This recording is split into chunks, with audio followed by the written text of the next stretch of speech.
Hi, everybody. Welcome to Aquifer's Educator to Educator webinar on teaching with Aquifer Integrated Illness Scripts, a quick start guide.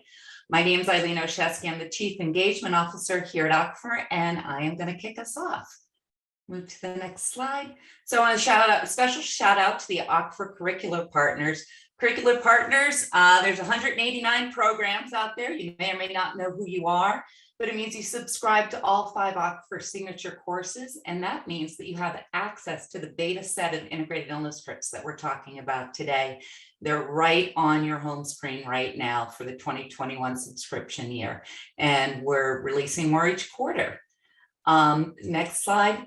For those of you who aren't curriculum partners, there's a lot to learn in today's webinar as well. We're going to be talking a lot about cognitive integration, why it's important, why it's hard, how to do it. And we'll be talking about a new tool that Aquifer's released, the integrated illness scripts, to help our learners cognitively integrate. And we'll talk about some ways to use the integrated illness scripts as well. At the end, we're going to have a question and answer session. So we'll open it up and we're going to have some wonderful educators with us to answer your questions. Next slide. Logistic notes: if you have questions that you'd like our educators to answer, use that Q&A panel in the bottom right-hand corner of your screen. Pop your questions in there and I'll moderate the Q&A and I'll bring those questions to the panel then. If you have questions that our staff can answer about a subscription or where to find a resource, pop it in the chat button and our staff will be standing by to help you. Next slide. So just a quick note, the integrated illness scripts were developed as part of the Aquifer Sciences Initiative. And the Sciences Initiative is a partnership between Aquifer Sciences and IAMC. That's been going on for about 9 years now. And this partnership was really focused on developing and disseminating teaching and learning tools that promote cognitive integration. And promote also the collaborative teaching of basic and clinical sciences in all health professions education. Next slide. So the integrated illness scripts are one key output of that collaboration. They're ready to use teaching and learning tools that are evidence-based. They're developed by experts, and they're designed really to promote that cognitive integration in the minds of our learners. And you can think of them as an easy-to-use framework or a mental model for linking the basic science and the clinical knowledge, pulling in, interweaving those causal mechanisms so that you really can explain the why behind the conditions for deeper understanding and of course, for safer and more effective care of our patients, which is everyone's goal. Next slide. Joining me today will be on our Q&A panel. We've got 2 members of our Aquifer Sciences team. We've got Dr. Robin English, who's an assistant dean for undergraduate medical education and a professor of pediatrics at Louisiana State University School of Medicine, as well as Dr. Dave Harris, who's an associate professor of physiology and a module director for structure and function at the University of Central Florida College of Medicine. So you'll meet Robin and David at the end in the Q&A panel. Next. And we've got 4 presenters with us here today. So Dr. Leslie Fall, who's our Aquifer Chief Executive Officer and has been leading the Aquifer Sciences Initiative for 9 years in close collaboration with her partner in crime, Dr. Amy Wilson-Delfos, who's the Senior Director of our Aquifer Sciences Initiative and the Associate Dean of Curriculum at Case Western Reserve University. We've also got 2 additional members of our sciences team. 2 of our clinical leads, Dr. Kit No, who is an assistant dean at Loma Linda University School of Medicine, and Dr. James Nixon is with us today. He's the vice chair of education and a professor of internal medicine and pediatrics at University of Minnesota Medical School. So looking forward to a great discussion. I'm going to turn it over now to Dr. Fall, and thank you again for being here with us. Thank you and welcome. I'm so glad to be here today. I'm Dr. Leslie Fall, CEO of Aquifer and the co-director of the Aquifer Sciences Initiative. I'd like to start out by sharing the purpose of our work. Our foundational goal is to educate students to make better, safer clinical decisions supported by sound biomedical reasoning. We believe that bringing together basic science and clinical knowledge in a deeply integrated way will help students to build the expertise they need to become more efficient learners and effective clinicians. Creating a deeper and more systematic understanding of causal mechanisms among clinical learners is an important step toward improving patient care and reducing harm as we drive to advance diagnostic accuracy and practice patient-centered, high-value care. All too often, inaccurate or delayed diagnoses, inappropriate testing, or ineffective or wrong medical management not only result in harm to individual patients, but impact the entire system. It is estimated that more than 12 million Americans experience some sort of diagnostic error each year, and 1 in 3 healthcare dollars are wasted, driven by unnecessary services, inefficient delivery of services, or missed prevention. The costs related to these problems are estimated to exceed $100 billion a year. For me, and I'm sure for many of you, this is not an abstract concept or distant headline, but a reflection of my own personal experience. My own journey into this work began over 20 years ago as both a pediatric hospitalist and a clerkship and residency program director, working side by side with medical students and residents. During rounds, I was becoming increasingly frustrated and at times alarmed by my trainees' inability to leverage and use the basic sciences they had clearly mastered in the pre-clerkship curriculum to make routine patient care decisions about diagnoses, workup, and management.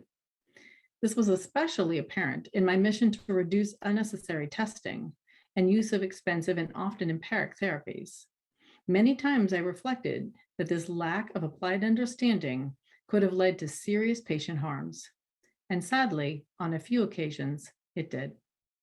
Why are students and novice clinicians struggling to apply what they have learned in their basic science classes to new situations and in clinical setting?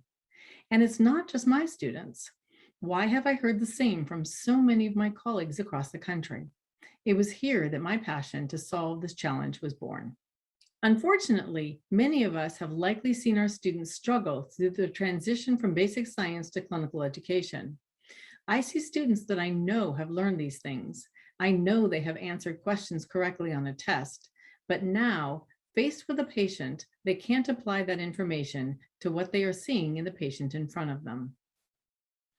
We have relied too heavily on our students to integrate what they have learned across a variety of basic science classes and to figure out for themselves how to apply this to novel clinical scenarios.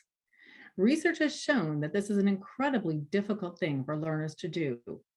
Expert clinicians organize their knowledge of diseases into scripts, but our methods for teaching them how the human body works and where it goes wrong are siloed by discipline and disconnected from the reality of its application to patient care. Too infrequently do we focus on the integrated causal mechanisms that underpin the common diseases they care for. Although individual institutions and faculty are working in innovative ways to address this problem, few of these approaches effectively address integration at the learner level and in a manner that can be broadly applied. To take a deeper look at these issues, I'd like to turn it over now to Dr. Amy Wilson-Delfos. Thank you, Leslie. To address this problem effectively, we need to focus more deeply on the mind of a developing clinician.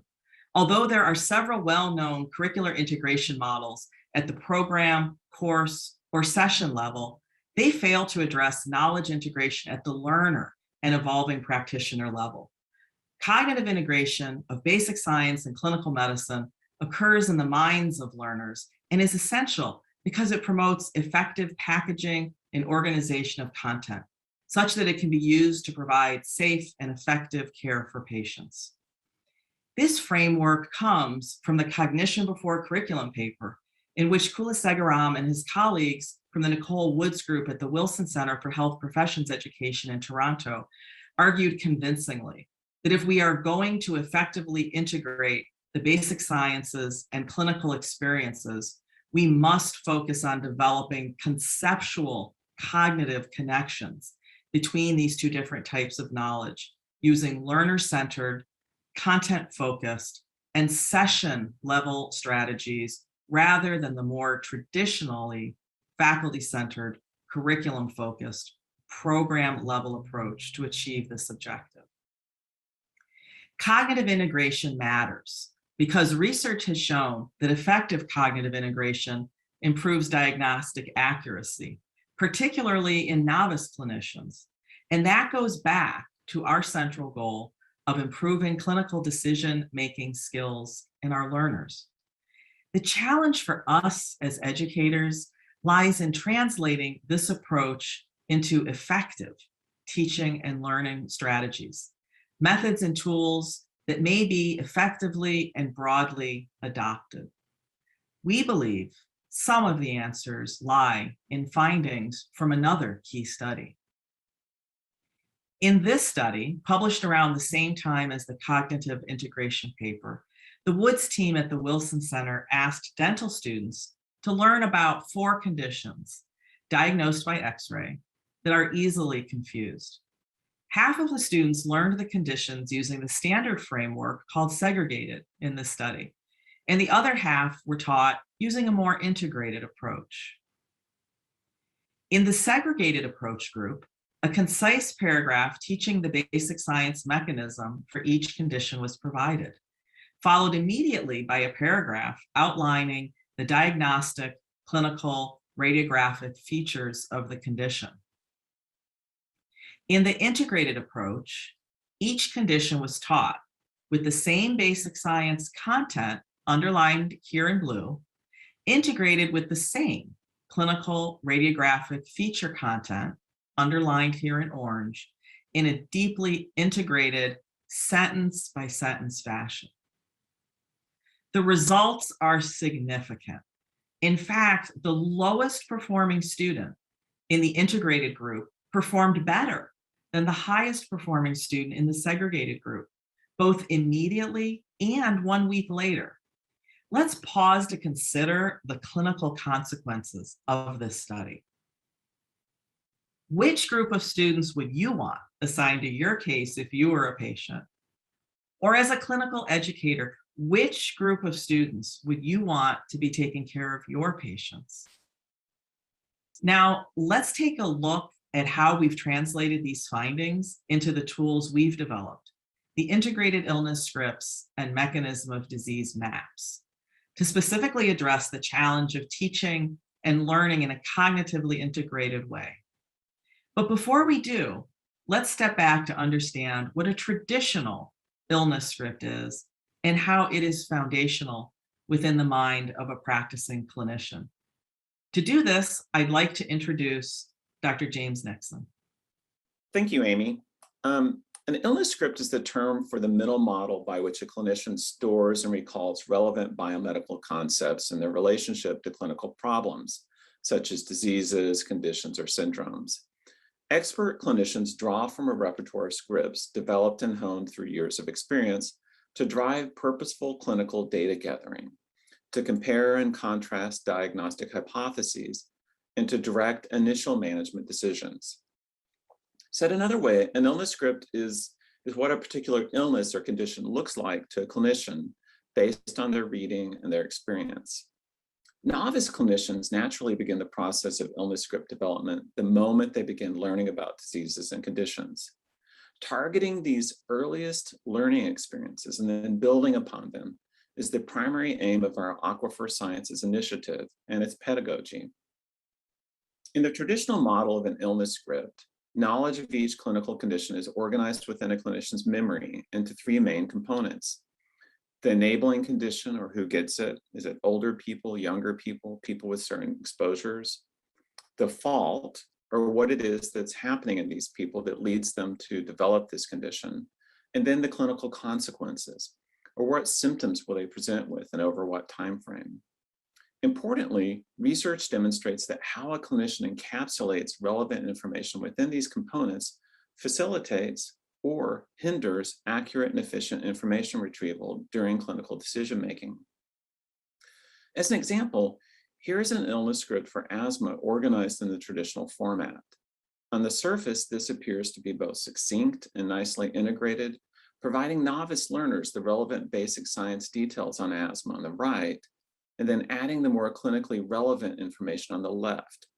However, separating the basic science and the clinical concepts still misses the mark.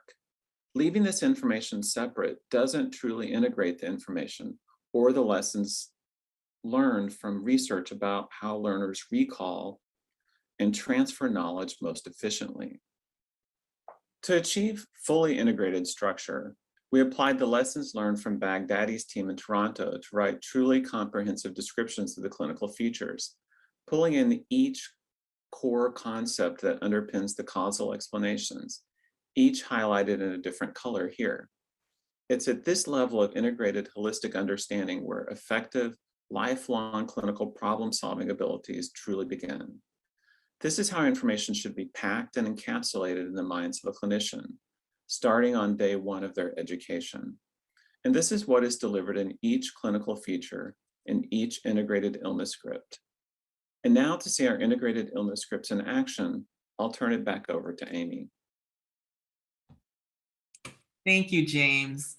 Now we're going to jump into Aqueduct, our teaching and learning platform, to take a look at the integrated illness scripts as you, your faculty colleagues, and your students will see them.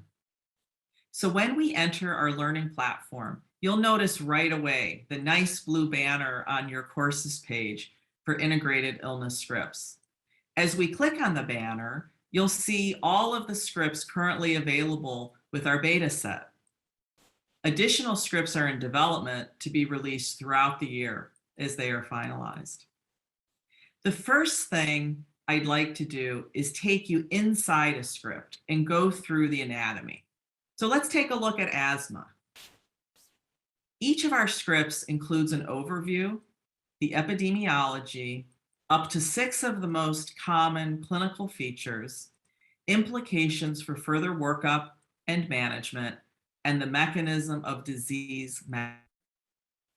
The overview begins with the definition of the illness, followed by the underlying pathophysiological insult and the environmental and epidemiologic factors that trigger the insult.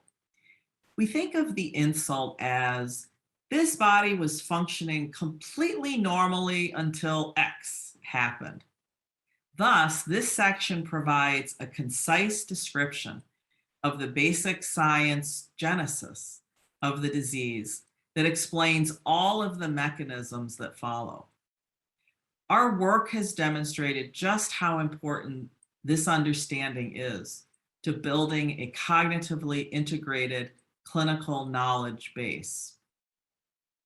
The epidemiology section dives deeper into the social, structural, epidemiologic, and personal risk factors that trigger the underlying insult and their underlying mechanisms, highlighting key pathology and genetics concepts. Our scripts have a deep focus on the science behind the epidemiologic factors, striving to ensure that racial and other biases that have no evidentiary foundation are not carried forward.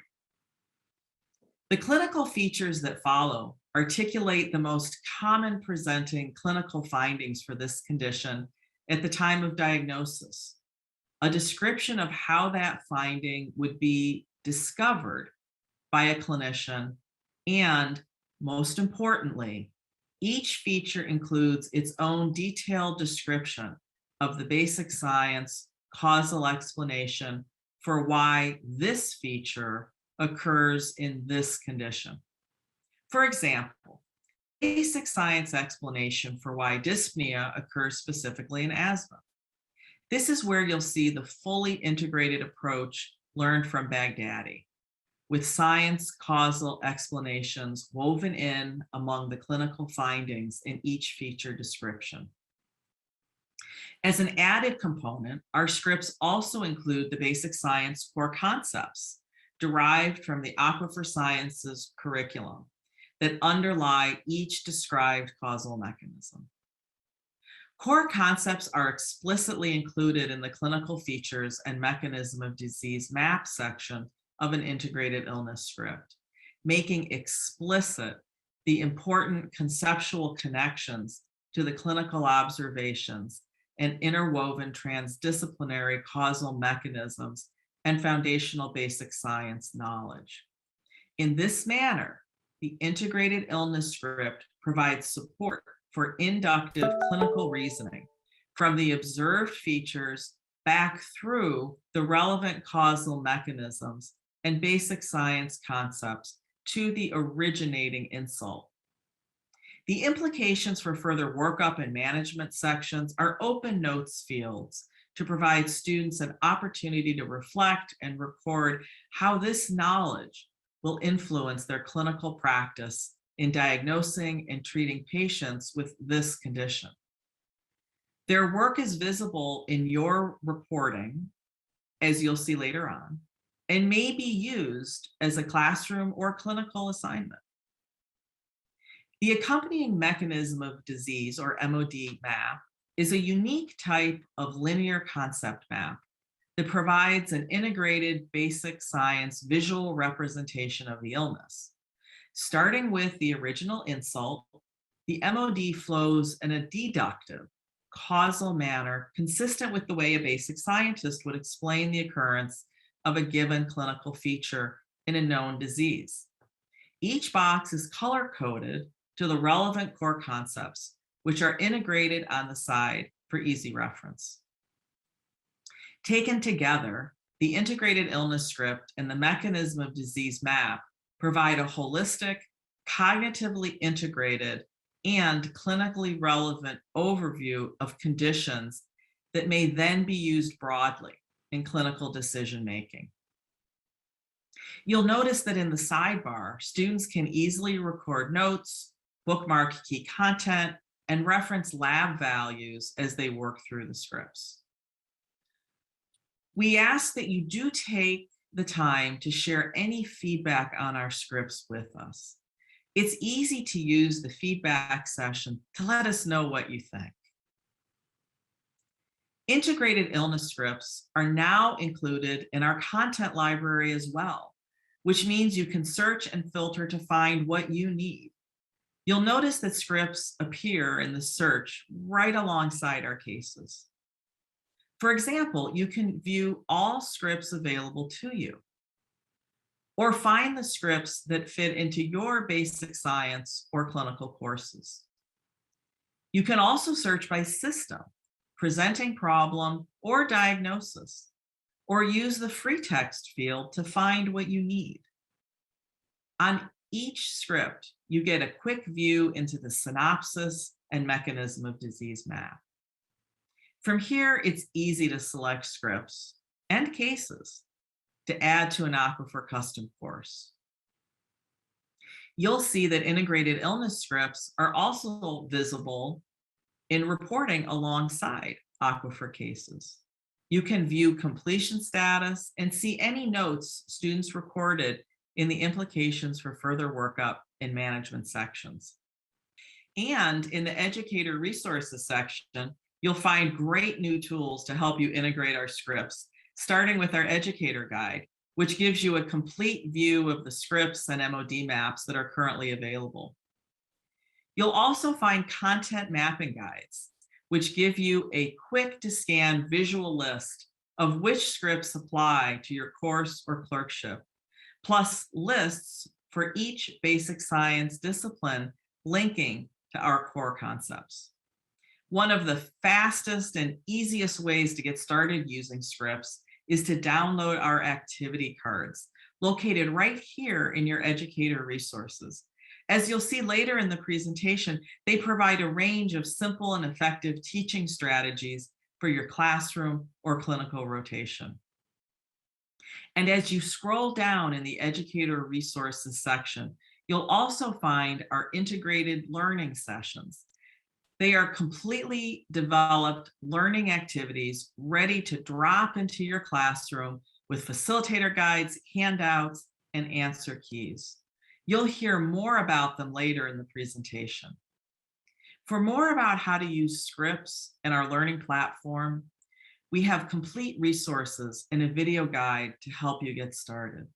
And now I'm going to turn it over to my colleague, Dr. Kit No. Thanks, Amy. Hi, everyone. I am thrilled to be here today. I'll be talking about ways to use integrated illness scripts in your teaching. Integrated illness scripts brings a unified, comprehensive view of conditions that help break down silos.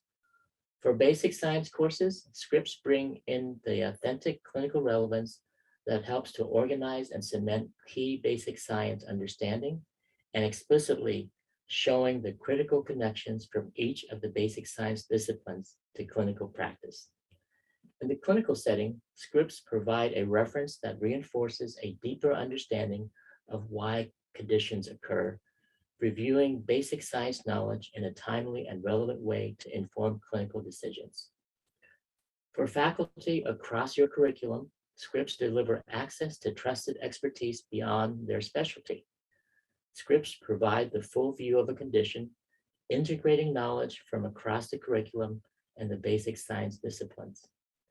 Because they were developed and reviewed by teams of basic science and clinical experts from each relevant discipline, such as anatomy and physiology to pediatrics and internal medicine, scripts allow any basic science or clinical faculty member to provide comprehensive teaching on key conditions to students, setting the stage for developing lifelong expertise in both learners and faculty. Integrated illness scripts are intended to be used broadly throughout medical and health professions education. They can be used independently by learners at all levels and have been found to be invaluable by basic science faculty and clinicians. There are applications in all stages and settings for learning, from a physiology classroom to the bedside, as a quick study guide or quick reference on the wards. Scripts can be added to the curriculum or integrated into your course at any stage to deliver clinical context, drive clinical decisions, or deepen understanding of key conditions. So now that we have a handle on the who, what, and where, let's talk about the how. Because scripts are such a versatile tool, there's a wide range of ways to put them to work. Today, we will cover some of the tools available and successful strategies to help you get started. Our team has developed a series of clinically relevant active learning exercises to accompany our scripts ready to drop into your course. The series of activities, which is based in well-established learning theory, increases the depth of learning to help students recall and apply their knowledge, as well as make conceptual connections. These activities are a perfect way to get started. They are fully developed, many with handouts included, to use in your basic science course or enhanced learning on the wards. They are short and sweet, ranging from 5 to 30 minutes to fit your needs and the time available. So let's take a look at a few examples of the types of activities you'll find on the cards. There are many valuable activities that can center around the mechanism of disease maps.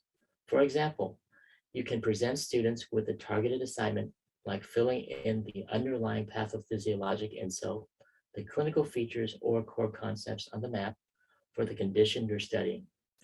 Handouts are provided with blank spaces on the map to match your activity. This allows learners to practice recall and trace the disease process in a way that is quick and easy for faculty to implement with our activity cards and handouts ready to go. Scripts and MOD maps are powerful tools to help students understand the clinical application of their knowledge. Another activity option challenges students to write out an explanation of how a condition occurs as they would explain it to a patient, then share and discuss with a group or faculty for feedback. The visual representation and flow of causal mechanisms in the MOD maps helps students to simplify their explanations to be easily understood by patients and families. Another easy way to build clinical relevance into your course is asking students to reflect on the harm to patients when providers lack a clear understanding of causal mechanisms. The simple but effective prompt can drive rich discussions in any course or rotation. Comparing and contrasting similar conditions using integrated illness scripts helps students build clinical reasoning skills and develops the ability to differentiate between diseases with common clinical features. Students can review a group of quote-unquote sibling scripts on related conditions in advance and then work independently or as a group to draw a Venn diagram with core concepts for a clinical feature or complete a matrix handout. checking off clinical features and core concepts that the diseases have in common. These are just a few of our ready-made examples, and you can always adapt the activities or build your own to fit your teaching needs. Now, let's explore some of the ways you can customize learning activities to support your students. So I found that integrated illness scripts can form the basis for engaging discussions on rounds or in the clinic. With this reference at your fingertips, clinical faculty don't have to struggle to recall and unpack their basic science knowledge and can now easily walk a student through the basic sciences that underpin excellence in clinical care. You can challenge your students to apply what they have learned from scripts to not just make clinical decisions, but explain and justify their choices based on their understanding of basic sciences. Another way to reinforce knowledge is to ask students to justify their diagnostic reasoning based on the underlying pathophysiologic insult or explain a management plan based on the causal mechanisms being addressed.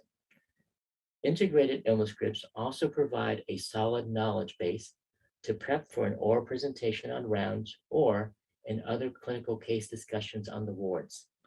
The application in clinics are also wide.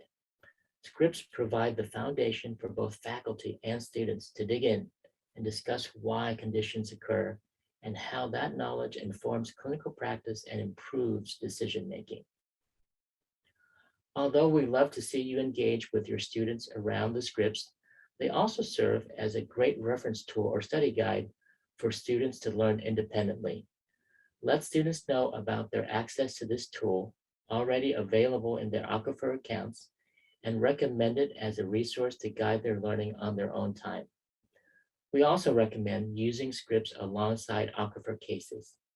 It's easy to package related cases and scripts into a custom course for your students, or add scripts to your list of assigned cases. You can also assign scripts to students on the fly in the clinic as a refresher as they see conditions or to fill a knowledge gap. They can also be valuable study tools for the boards, final exams, and basic science courses, or at end of clerkship exams. Recommending scripts as a resource is a great way to support your students in linking their basic science and clinical knowledge now. Even if you don't have time to implement a teaching strategy or make use of the tools just yet. Integrated illness scripts and MOD maps provide enormous value as the basis for an entire classroom session or to enhance an existing lecture or group discussion, no matter what discipline you're covering. In addition to our quick activity cards, our team also developed complete 90-minute integrated learning sessions. These sessions ask students to complete a set of related scripts in advance and then participate in a range of activities around a clinical vignette with small group work that includes a compare and contrast activities that examine similar conditions, followed by applying knowledge to make and defend a clinical decision. I've also found it enormously helpful to have students create their own integrated illness scripts and MOD maps.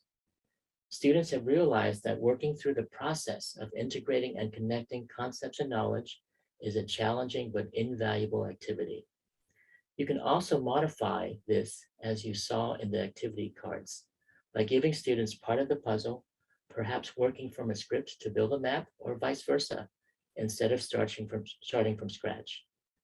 Coaching students through building and applying scripts and MOD maps makes a once hidden process, cognitive integration, explicit and visual, allowing faculty to assess progress and offer feedback.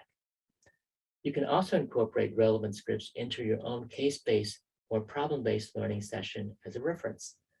Our team at Loma Linda has found this to be extremely effective. This is especially powerful in groups. After reviewing a set of related scripts, students can debate the most likely differential diagnosis or create plans for management or testing and justify their decisions. I'd like to take a moment to point out that scripts can form the basis for teaching and learning at any level. At Loma Linda, we have incorporated integrated illness scripts throughout our new discovery curriculum. We started by working students through the process of building integrated illness scripts and mechanism of disease maps in the first year.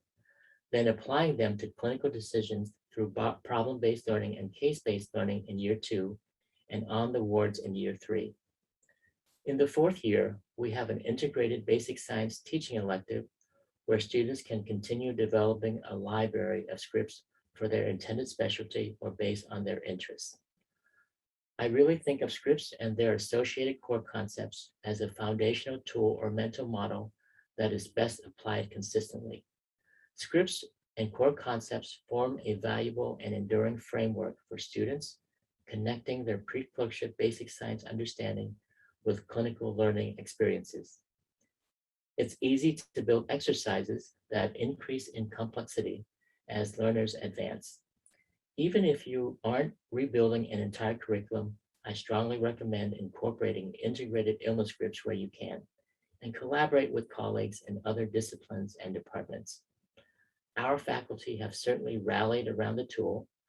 It is an interesting and dynamic way to build collaboration and faculty development around the concept of cognitive integration. We know that it can seem like a never-ending task to meaningfully integrate basic science and clinical knowledge, but it can be done, and we're here to support you while you make it happen. Thank you for joining us today. I hope we have helped you begin to envision how scripts can fit with your course or rotation. And now I'll hand it over to my colleagues for the question and answer session. Hi, everybody. Nice to see you again.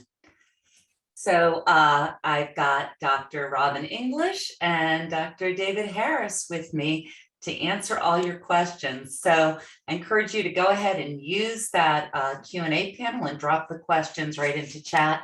Dr. Harris, just to remind you, is a basic science educator and can answer all the basic science questions. And Dr. English is our clinical educator, both part of our sciences board. So thrilled to have you with us.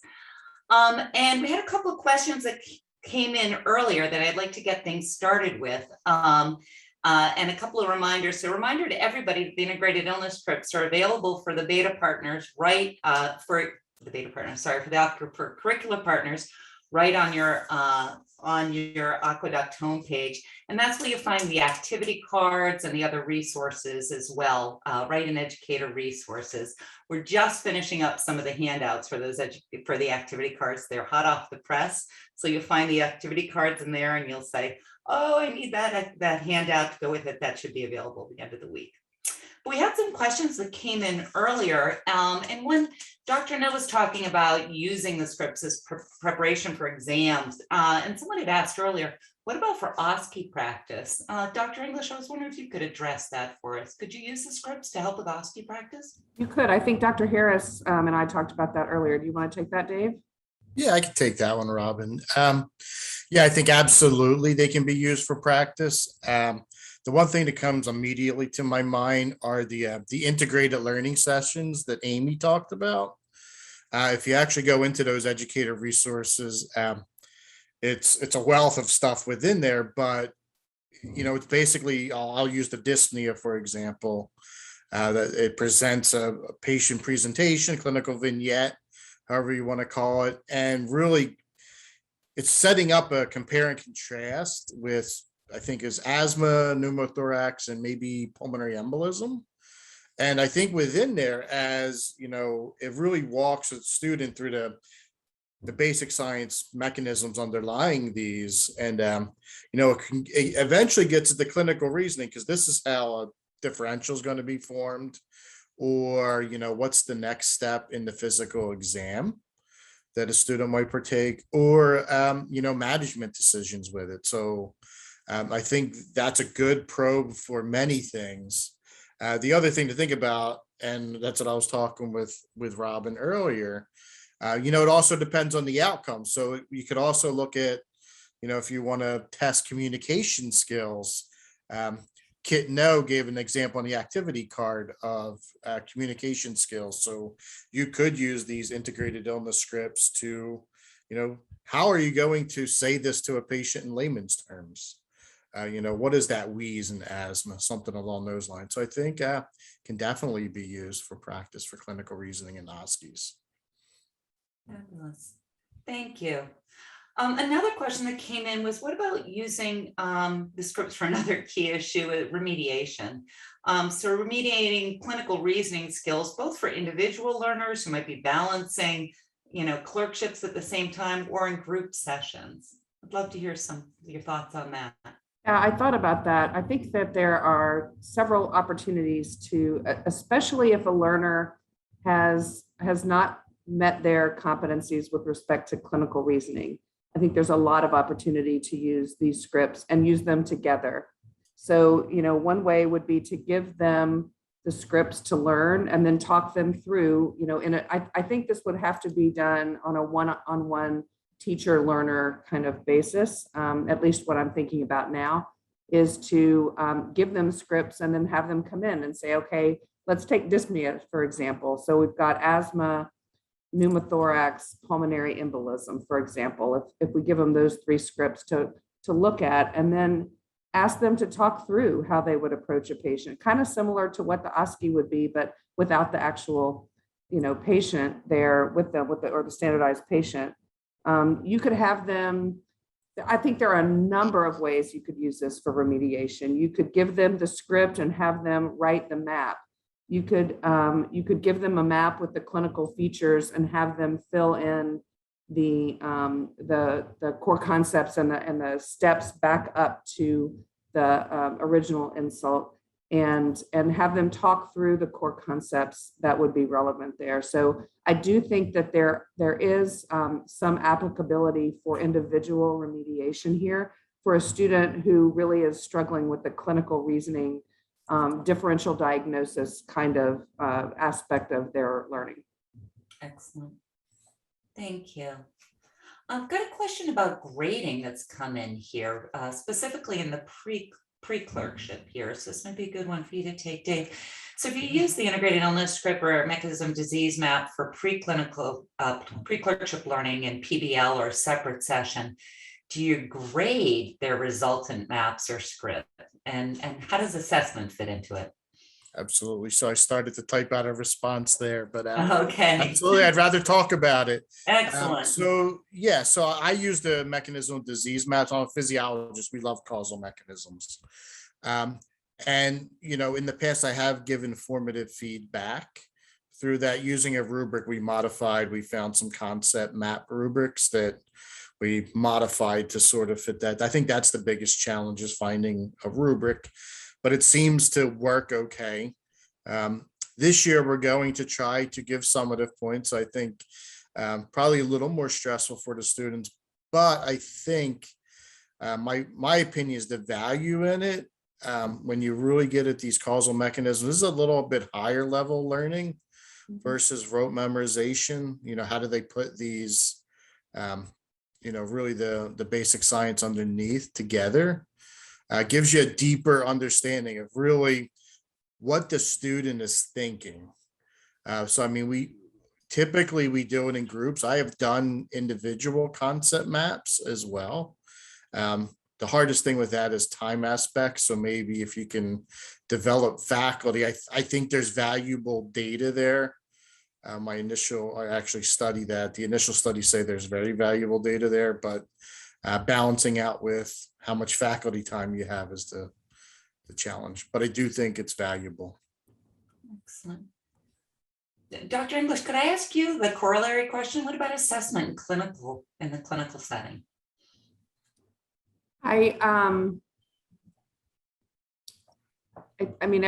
clinical department, every clerkship has their own way of assessing their students, but one part of that assessment is always sort of clinical decision making or clinical reasoning, or it's written out different ways on evaluation forms. I do think that I'm a pediatric hospitalist, former pediatric clerkship director. If I gave students a map and asked them to write a script, or vice versa, or gave them some scripts and asked them to differentiate a patient based on those, I think I would be able to get a sense. I don't have a sense of, yes, this person has good clinical reasoning for their level of training. I don't have a sense really of how to assign a grade to that. right now, but I do think I would be able to assign a grade of at least meets expectations for level of learning or exceeds my expectations of level of learning based on their ability to work through the map. And most importantly, for the clinical setting, what that means for treatment, management, patient discussions and things like that. I really, really like the application of being able to explain a disease to a patient or their family. And if I could see a student do that based on the map, explain asthma or pulmonary embolism or pyloric stenosis or whatever it is to a family in those terms that incorporate the basic science, but are more on lay person's terms, I would say, yes, that person has it. That's kind of the nirvana point, right? And that's sort of a vague answer, but it is for clinical educators, that's what we end up with a lot of times, I think. Yeah. Well, and what I also heard too is that the implications for further management and the implications for treatment, there's sections right within the script, right, where a student can write an answer, and you can see that as an educator when you look at the report. So you'd be able to look at that to get a sense of how they're getting things if you're looking across a course, and with an individual learner probe for some of those. Explain that to me. Explain how you explain that to a patient. And if you're thinking about how to use them, I mean, even if you had a script on rounds and you wanted to talk to your learners about, tell me why we have used albuterol, for example, or tell me why we're using this medication, where on the map is that relevant? And I think that's really, it takes it a little bit step further from what we have like on paper for the map. But I think there's enormous potential for educators to expand on that and say, okay, we're treating them this way. Why? Look at your map and tell me why. And what a great way to dive deeper than just rote memorization, right? Let's really. It's real application. Fabulous. You're taking care of your patients. All right, one last question. We're going to do this as a little bit of a shoot off between the two of you, I think. The question is, do you think these exercises are best taught by a clinician team or a basic science team? So we're going to have a Dave versus Robin answer on this one. Who wants to go first? You hit your buzzer. Ladies first, go ahead. All right, Robin. Both. If you can do it, and I was hoping we'd be able to get to, some bit of this is the integration of the basic scientists with the clinical people is so important if you can manage it at your institution in whatever form that looks like, whether it's on rounds, whether it's in preclinical stuff. It's just amazing. I do think that if you're a clinician and you don't have a basic scientist with you, these tools can be really helpful because they sort of remind you about the basic science that you may have forgotten. And if you're a basic science, maybe, I mean, we have names for this too. I'll let Dave talk about that, if you're a basic scientist and you don't have a clinician with you.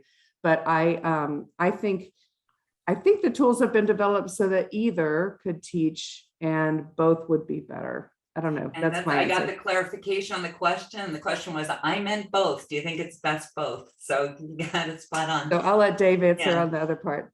Yeah, no, and I totally in agreement. One thing we've learned through sciences in this whole initiative is the more that we're talking to clinicians as a basic scientist and they're talking to us, integration is better. It's actually the key is to get people talking together, teaching together, developing together, giving feedback together. So I think it's absolutely essential. I would always press administration to push for that if that's what they want. Sort of picking up on what Robin said, I think one of the values I've gotten from this is sort of as a faculty development tool. I think this is what she was getting at. So she was coming at it from a clinician. So the encapsulation, syndrome that a clinician has where that's encapsulated in there, they learned it, it's somewhere up there. They need to be reminded of it.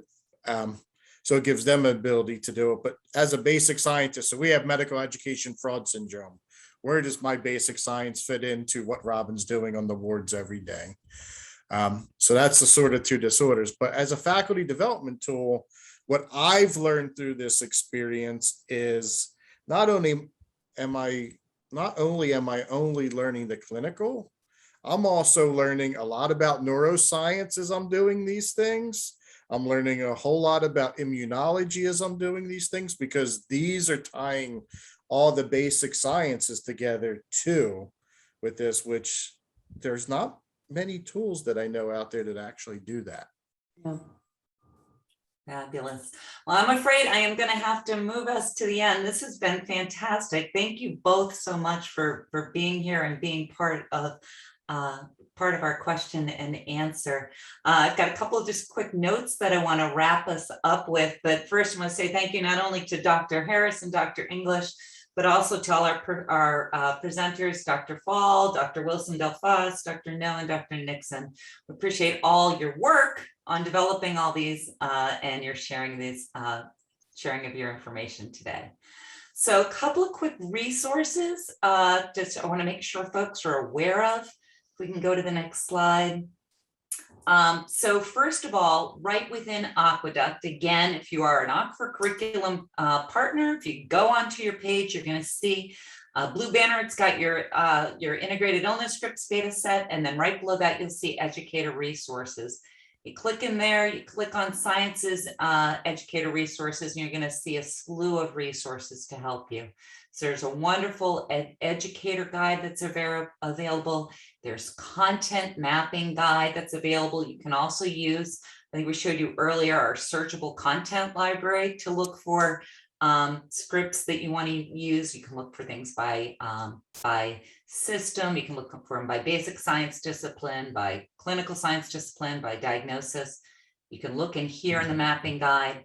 And then there you'll also find the integrated learning sessions, which are really complete activities, as well as those new activity cards are going to be in there as well. And as I said, we're just finishing up the handouts on the activity guides. But all of that is right there in Aqueduct for you if you have access to the scripts. There's also a wealth of information on the next screen available for everybody within aquifer.org. On our aquifer.org website, you just go to Sciences. You can go to about integrated illness scripts or about Aquifer Sciences. Underneath there is a nice picture of that online. But you're going to find a ton of information there. We've got a terrific white paper on fostering cognitive integration and unpacking expertise. There's a manuscript that was published in Medical Science Educators. You're going to see success stories from educators. You'll see some more about our scripts. You'll be able to go in and look at a demo script. And there's so much more. So please do take a look. And you can always follow us on Twitter and LinkedIn to keep up with the latest information on Aquifer Sciences as well. So that should wrap us up for today. We really appreciate your being here.